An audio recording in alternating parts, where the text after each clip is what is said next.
Good afternoon guys and welcome back to the channel. Welcome back down to the new and improved short game area here at Waterfront. So Dave's not seen this yet. No, I haven't. Looks decent actually. So we're down here. Richard Jones, or more Ollie and Brad. Cracking job lads, keep up the good work. And Charlie, sorry Charlie, and you. Right, we're going to talk a little bit of short game now with Dave, because Dave said obviously he has been struggling, especially in the current conditions. So firm ground, not much grass even between the ball and the club.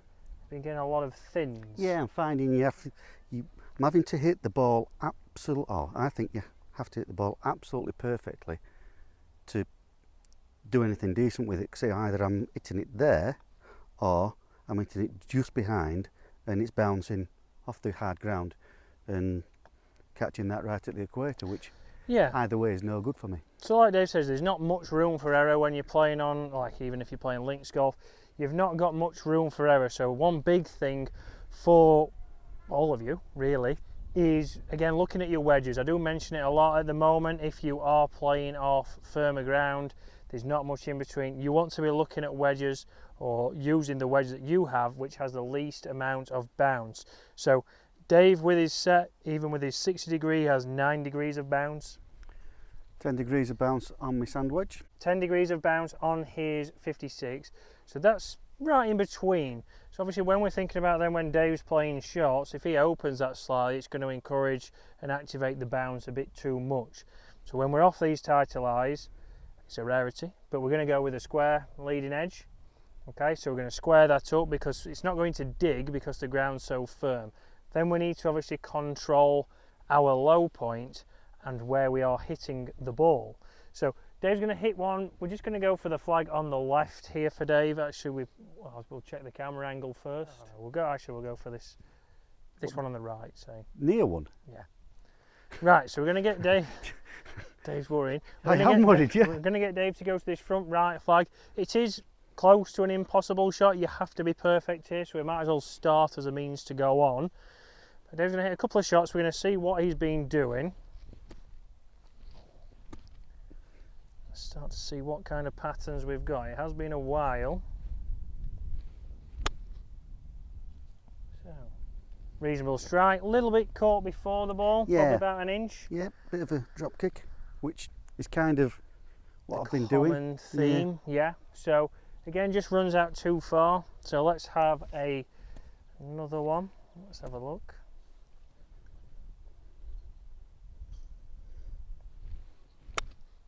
Same, exactly the same there. Exactly. They're going to end up about a foot from each other, them two. Exactly the same there. So I'm going to bring the camera around now and we're going to look at Dave from face on. We'll start to see and then we'll talk through what things at setup are causing the good old drop kicks. So let me move this around. So a couple of practice swings again, Dave, through your normal routine. Strange that they both sort of went sort of low and left, yeah? Low and left, yep. So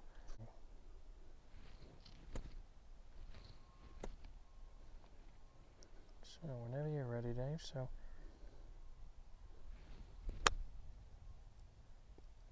a little bit better. Yeah, but still a bit of behind it before. So what we're going to do is obviously have a quick look at Dave's ball position. So from the video you'll have seen before, ball position probably in the middle of his left foot, which if we are then making contact under our sternum, which is our low point, we're going to be catching that ground only ever so slightly before, so only like an inch before. So the ball was forward? So the ball was forward. Right. So what we're going to do nice and easy for Dave is when he's practicing... I should have bought them alignment sticks that you made me buy. Should have bought, well, exactly, where are they, Dave? Right, the head covers are here, but where are the alignment sticks? Right, so Dave's going to home in the bedroom. Dave's always useful there. So Dave's going to use this now to make sure that we can get that ball position just a little bit further back. So for the trajectory we need, we don't need it to go too high. We're wanting a reasonable mid-flight. Again, you can get your feet a little bit closer together, just like you was before, but it's closer to the back. So again, turn that left foot out. Good.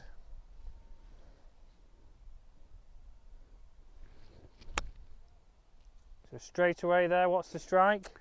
Very good. Very good, yes, and a lot more, even a lot more height on that shot. So straight away, although it's back, because we're now hitting down onto the golf ball, we got a little bit of loft. So bring another one in there, Dave. It's that bad the emergency services are turning up. There's always sirens. Anyone who's watching the videos, you will hear sirens all the time. It's not because of crime, it's because it's a testing area. Oh, is it? Yeah. Which I only found out not so long ago. Ooh. Nearly the elusive slam dunk. So we can see there straight away from Dave, the last two are the closest two. Yes, they still ran through. It is a very hard shot. This green is designed to be hit from the other side, so it's always enjoyable.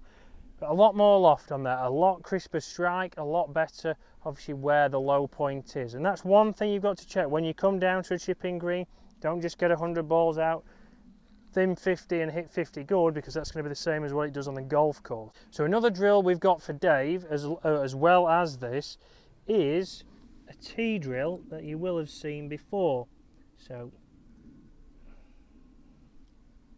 I will set this up. So we've got one tee really high, we've got one tee medium, and then when we've got one tee down as if we was hitting an iron off the tee on a par 3.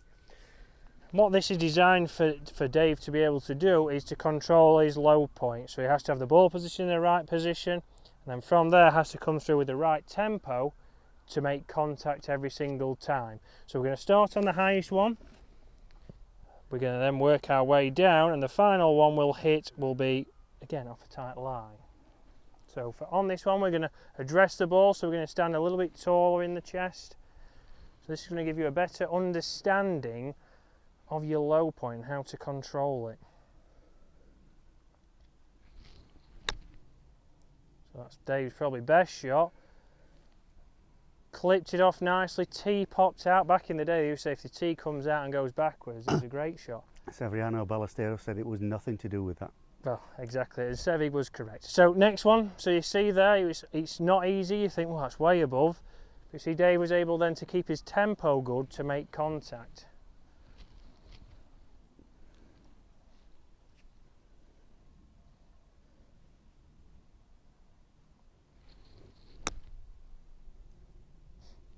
Good shot, just long swing, yeah? Yeah, yeah.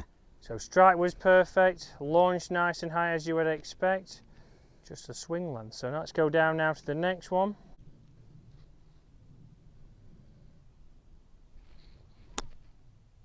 Shot. Bit of spin. A little bit of spin, good. And then the final one, just bring that club shaft forward so it's between your legs so you can get your reference of your ball position. Good. Now let's go down now, back to normality, back down onto the ground. And now we're just trying to repeat that. So good ball position, feet close together, good.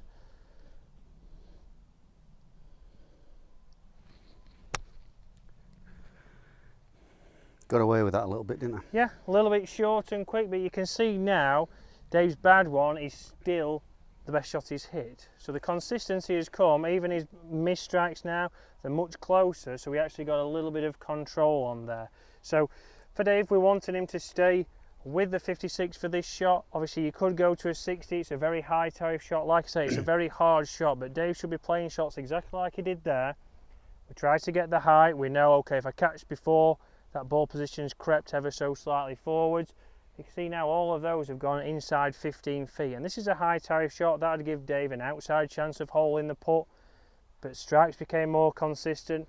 The tee drill is going to give him some more consistency of how to control his low point, and then his tempo is much better. We saw from Dave's original videos, we'd see a lot of chicken wings, we'd see a little bit short and driving through the golf ball, whereas now Dave's much better rotating that body, and the club's finishing a lot more outside. We've got a little bit bend in the arm, but it's not off here. So on tighter eyes, let's square the face up. Make sure your ball position doesn't get too far forwards, because that's going to encourage you to drop kick it. It's also going to encourage you potentially to hit it left. And you'd be happy with the amount of bounce that's on that at 10 degrees. And 10 degrees is good, but if you've got 10 degrees, make sure you square it up. Don't have it open, because it's going to bottom out and bounce into probably the middle of the ball and send it off too fiery.